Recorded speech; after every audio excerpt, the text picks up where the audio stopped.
საზოგადოებამ რო იცოდეს, კაცი რომელიც დღეს დააკავეს ბიჭიკო პაიკიძე, უბრალოდ მისი კომპანიის დირექტორები დააკავეს და თვითონ გაქცეულია და მიმალვაშია და ეძებენ რო დააკავონ. ეს კაცი არის ვანის საკრებულოს მოქმედი დეპუტატი, ორგზის დეპუტატი არის ქართული ოცნებიდან. ეს არის მულტიმილიონერი ადამიანი, ვანელი ფეოდალი, რომელიც არის გრიგორ ლილუაშვილის უახლოესი გარემოცვის წევრი. გრიგორ ლილუაშვილი არის მისი ბავშვის ნათლია და ასევე გრიგორ ლილუაშვილის ყოფილი მოადგილე, სუსის უფროსის ყოფილი მოადგილე გიგა ნიკოლეიშვილიც იყო და არის ბიჭიკო პაიკიძის ბავშვის ნათლია.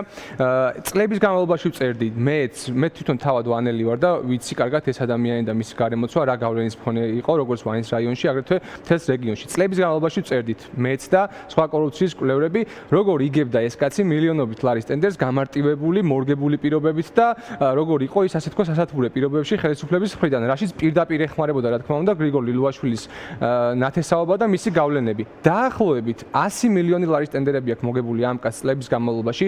უმეტესობა აბსოლუტურად არის მორგებული პირობებით და უკონკურენტო გარემოში მოგებული.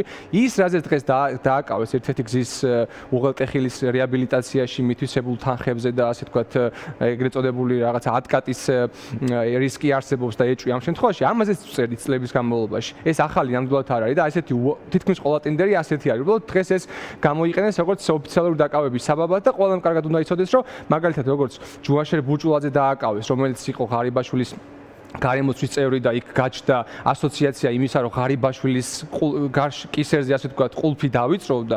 ჩვენ უნდა ვიცოდეთ, რომ დღეს კიდევ უფრო ახლო გარემოცვის წევრი დააკავეს გრიგორ ლილუაშვილის. ფაქტობრივად დღეს აი ამ ხალხის დაკავებით გრიგორ ლილუაშვილის ხელებზე ბორკილები დაადო სუსის დინარაძემ, კობახიძემ და რა თქმა უნდა ივანიშვილმა, ხო?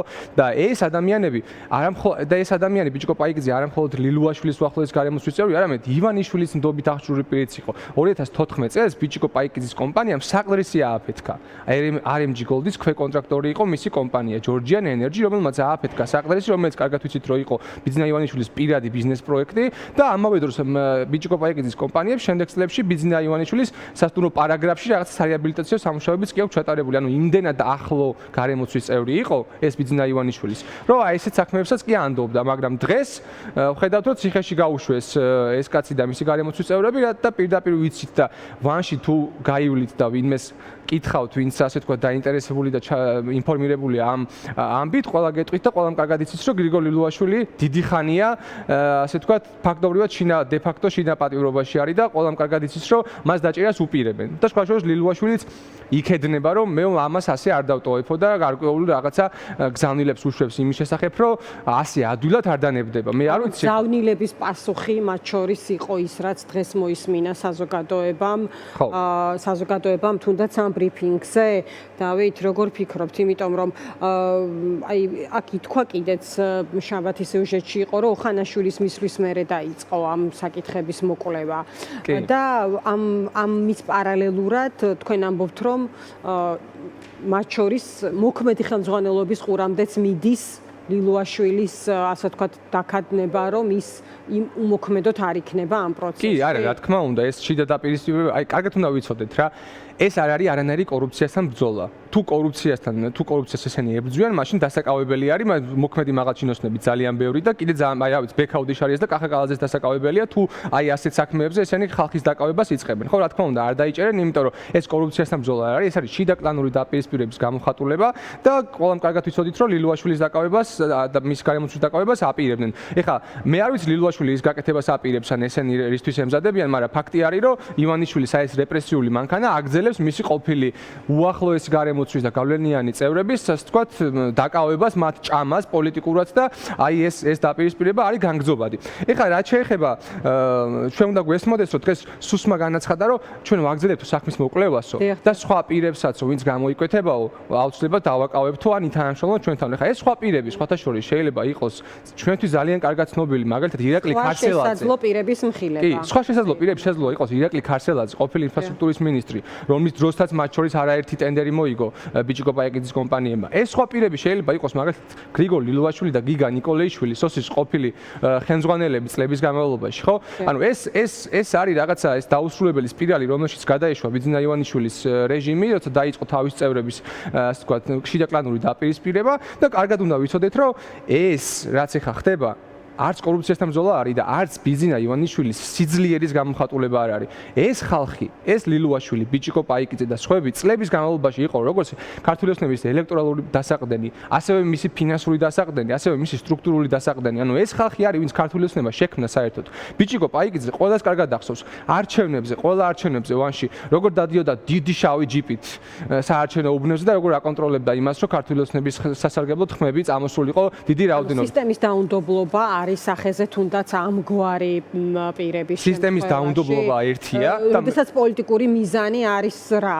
აი ეს პოლიტიკური მიზანიც ხომ არის ახლა ამ საქმეში, იმიტომ რომ მასე თქვენ ახსენეთ კონკრეტული პირები, ყველა ბრალეულობა სჭირდება დადასტურება, ცხადია, მაგრამ ნუ პოლიტიკოსებს ცხადია აქვთ საუბრის უფლება მათ ხელთ არსებული ინფორმაციის და პოლიტიკური შეფასების საფუძველზე ხომ, მაგრამ ყველას არ აკავებენ, ხო? და აქამდე რამდენად შეიძლება მივიდეს საქმე, ეს კიდე ცალკე საკითხია, პირველ პირებამდე რამდენად შეიძლება საერთოდ მივიდეს ეს საქმე.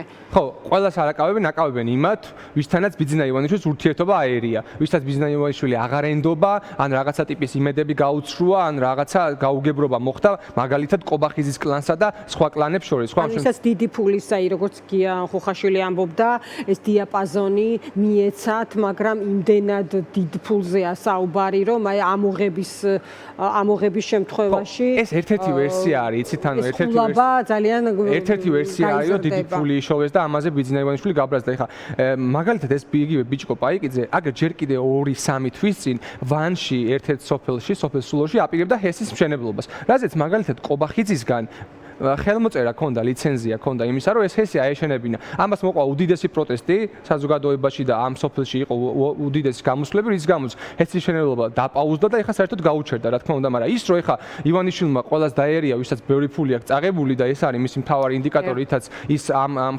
დაკავებებს, ასე თქვა, წარუძღვება, ეს მთლად სწორი შესაძლო არ იყოს. აქ საუბარია მის პერსონალურ აღქმებზე, მის პერსონალურ პარანოიაზე. აი მაგალითად, რა ვიცი, იგივე ლილუაშვილს დიდი ალბათობით არ ენდობა მათ შორის, იმიტომ რომ რაღაც ბაჩიაშვილის საქმეში ვერ დაინახა მისი პროფესიონალიზმი. ან რა ვიცი, ამერიკელებს რო ელაპარაკებოდა თუნდაც და ჩასული იყო რამდენიმე ვიზიტ, ალბათ ამაზეც იეჭვიანა. ბიჭიკო პაიკიძე არის იგივე გრიგოლ ლილუაშვილი. სამომისად ეს ერთი ხალხი არის და აქ არ არსებობს რომ ლილუაშვილს არ ენდობა და ბიჭიკო პაიკიძეს ენდობა. ამიტომაც ეს არის აი ამ ყველაფრის გამოვლენა. ეხლა ფული ძალიან ბევრი სხვებსაც აქვს წაღებული რა. დღემდე არიან ქართული ოცნების დეპუტატები, ზოგი საკრებულოში, ზოგი პარლამენტში და ბექაუდიშარიდან დაწყებული, რა ვიცი, იოსებ მაკრახიძის გაგზელებული. საინტერესო საკითხი არის, ანუ ამ პირება, ის სხვა პირებისთვის მე არ ვიცი ზუსტად ესენი ვინ არიან და ამიტომ აი ამათთვის რა სიგნალი არის, დავით? აი სხვებისთვის, იმიტომ რომ აი ხო ამბობენ რომ ითანამშრომლეთ და თქვენთვის იქნება შეღავათი და აი ვისთვის არის ეს გზავნილი რეალურად? ეს გზავნილი არის უპირველესად იმათთვის, ვინც წამოსული ან გაწეულია ქართული ოცნებიდან ბოლო პერიოდის განმავლობაში, რავი, ქარსელაძიდან დაწყებული, რიჟვაძით გაგრძელებული და კიდე სხვა გომელაურით დამთავრებული. უპირველესად გზავნილია ამ ხალხისთვის, რომ იყავით ჭკვიანად, მოიტანეთ ფული, რაც მოსატანია და არანაირ წინააღმდეგობაში არ შემოხვიდეთ ჩვენთან, თორე აი ეს დაგემართებათ და თუ აქამდე მოდიოდა ივანიშვილისგან დაცულობა, ტენდერები, ფული და უსაფრთხოება, ეხლა მოდის დაშინება, ფილტვში ტყვია და ესეთი ტიპის დაკავებები. ხო, უპირველესად ერთი გზავნილი არის ამათთვის და მეორე მხრივ უპირველესად გზავნილი არის ქართული ოცნების მოქმედი წევრებისთვის, რომ არავინ ემანდ არ გაბედოს, რომ რაიმე წინააღმდეგობა გაწიოს, ან რაღაცა ივანიშვილის რეჟიმის წინააღმდეგ წავიდეს, ან რაღაცა ფული რაც მისატანია არ მიიტანოს. ანუ ჩვეულებრივი მაფიოზური რაღაცა სინდიკატი არის შექმნილი და ჩვენ კარგად ვიცით, რომ დინარაძესთან ერთად და კობახიძესთან ერთად, რომლებიც არიან სახელმწიფო სტრუქტურების ხელმძღვანელები, კონკრეტული კანონიერი ქურდები ყავთ შემოყვანილი ქვეყანაში, რომლითაც აგრეთვე აი ამ ფულის ამოღების სპეცოპერაციებს ახორციელებს ივანიშვილი. ანუ კრიმინალური სინდიკატი არის რეალურად და ეს რაც ხდება არის შიდა უმწვავესი კრიზისის გამოვლინება. კაი, დავით, აი ხა კიდევ რა შეიძლება ნახოს საზოგადოებამ, ჩვენ ბევრ მიმართულებაზე ვილაპარაკეთ, მათ შორის პოლიტიკურ მიზანზე და ასე შემდეგ, რა შეიძლება კონდეს დასახული ოცნება აქედან, მათ შორის არის თუ არა ეს გზავნილები იგივე მათი მომხრეების მიმართ და ასე შემდეგ, მაგრამ აი შემდეგი პროცესი რა შეიძლება იყოს, როგორ ფიქრობ? ეს არის რაღაც გარკვეული სანახაობა, სადაც რამდენიმე კურდღლის დაჭერას ცდილობს ახლა ქართული ოცნება, მაგრამ აი რა გაგრძელება შეიძლება კონდეს ამ ყველაფერს? მივა თუ არა საქმე პირველ პირებამდე, როგორ ფიქრობ და კიდევ რა შეიძლება ველოდე? ხო, ნუ ერთის მხრივ ცდილობენ, რამდენიმე მიზანი აქვს, რა თქმა უნდა, ერთის მხრივ ცდილობენ, რომ კორუფციასთან მებრძოლების რაღაცა იალიყი მიიწებონ და თითქოს აი როგორი დიდი რეორგანიზაცია ხდება და კორუფციას აღმოფხრიან თურმე მთელი ქვეყნის მასშტაბით. ერთი ასე ვთქვათ, მიზანი ეს არის, ოღონდ ყველას ვარწმუნებ, რომ ეს არის აბსოლუტურად ტყუილი, არანაირი კორუფციის აღმოფხვრა აქ არ ხდება, ეს არის ფულის ამოღება მათი ყოფილი ჩინოვნიკების ჯიბიდან, რომელიც მიდის ბიძინა ივანიშვილის ჯიბეში. აქ არანაირად ეს ფული არც ბიუჯეტში მიდის, არც ხალხს ხმარდება და რავი, ერთი შემთხვევა მაინც გითხრან, რომ აი აქედან ფული დავზოგეთ და ამოვიღეთ და აგერ რაღაცა ინფრასტრუქტურული პროექტი ავაშენეთ. ოცნების ლუსტრაციაც არის, იმიტომ რომ ჩვენ ახლა რატო უნდა კონდეს მოქალაქეს, ხა აღარ მინდა სიღრმეში წავიდე, რომელიც რაღაც ყოველდღიური საჭიროებებზე გამკლავებას ცდილობს, იმის განცდა, რომ ყველა ფაქტზე ის გაიგებს და ყველას მოეთხოვება პასუხი, ხომ? აი აქ არის სწორედ კითხვის ნიშნები, რომ ეს არის თუ არა შერჩევითი ეს პროცესი და ეს შერჩევითობა რა პოლიტიკურ მიზანს შეიძლება ემსახურებოდეს. ეს მით უმეტეს 2 მილიარდის გათეთრების შემდეგ, რომ არაფერი მოგვისმენია, როგორ გაგრძელდა ეს პროცესი და ერთი ჯიხურის და ერთი მეპატრონის დონეზეა ჯერჯერობით შეჩერებული, ესეც იწვევს არაერთ კითხვის ნიშანს. აბსოლუტურად შერჩევითი პროცესია. ყველა მხოლოდ იმ ადამიანების გარშემო ხდება ეს დაკავებები და ეს რეპრესიები, რომლებიც ქართულ ოცნებას გაემიჯნენ, ან ქართულ ოცნებამ გამოყარა იქიდან, ანუ ვისაც ივანიშვილი აღარ ენდობა. სხვები, ვინც გუნდში დარჩნენ, გაცილებით კორუმპირებულები, გაცილებით ასე ვთქვათ, დიდრები და გაცილებით ღრმა ჩაფრულები კორუფციაში, ამ ადამიანებს ეს რეპრესიები არ ეხება და ჯერჯერობით არ შეეხებათ, იქამდე სანამ ივანიშვილის კეთილგანწყობა აქვთ. ის რომ დაკავებულები იქნებიან თუ არა პირველი პირები, მაგალითად ღარიბაშვილი, მაგალითად ეს იგივე ლილუაშვილი და სხვები, ამის ვარაუცხარ, რა თქმა უნდა, ჯერჯერობით ესე ვერ გავაკეთებთ, მაგრამ ყველაფერი იმაზე მეტყველებს, რომ ამ ადამიანების გარშემო ყულფი ვიწროვდება. იმიტომ რომ ისეთ უახლოეს გარემოცვის წევრებს უკავებენ ამ ადამიანებს და უპატიმრებენ, რომ აი ფაქტობრივად მათ დაპატიმრებას ნიშნავს ეს ყველაფერი. უბრალოდ ეხა ლილუაშვილის დაკავება უფრო ხმაურიანი იქნებოდა, ვიდრე მაგალითად ბიჭიკო პაიკიძის, რომელიც შეიძლება ბევრმა არ იცოდეს, ვინ არის, მაგრამ გეუბნებით ხალხო, ბიჭიკო პაიკიძის ხელებზე ბორკილები ნიშნავს გრიგოლ ლილუაშვილის ხელებზე ბორკილებს.